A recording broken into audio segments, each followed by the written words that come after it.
పల్నాడు జిల్లా బొల్లాపల్లి మండలంలో దారుణం చోటు చేసుకుంది. 6 ఏళ్ల కుమారుడికి కూల్ డ్రింక్లో గడ్డి మందు కలిపి తాగించాడు తండ్రి. ఆపై తండ్రి సైతం ఆత్మహత్యాయత్నం చేశాడు. ఈ ఘటనతో గంగుపల్లి తండాలో కలకలం రేగింది. భార్య కాపురానికి రావడం లేదని దారుణానికి ఒడిగట్టాడు తండ్రి చిన్న. చికిత్స కోసం తండ్రి కొడుకులను ఆసుపత్రికి తరలించారు. ఏ ఊరు మీది? ఏం ఇక్కడ చూడు.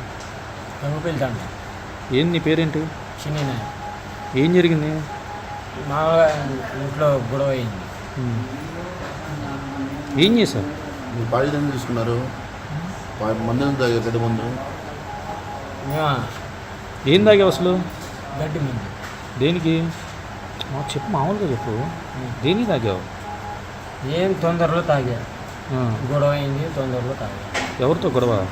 ఇంట్లో భార్య. ఎవరు పిల్లలు కూడా తాగారా? ఎంత వయసు పిల్లగాడికి? ఒకటికి 6, ఒకటికి 5. నీ దగ్గర ఉన్న పిల్లగాడు ఎవరు? పెద్దడు.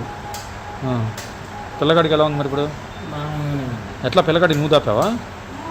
ఎత్తు నేను మామూలు పూసి ఉంటే వాళ్ళు ఏమో థమ్స్అప్ అనుకుని తాగా. ఎప్పుడు జరిగింది ఇది? నిన్న. ఇప్పుడు ఎలా ఉంది మరి నీకు? మామూలుగానే ఉంది. పిల్లగాడికి బాగానే ఉంది.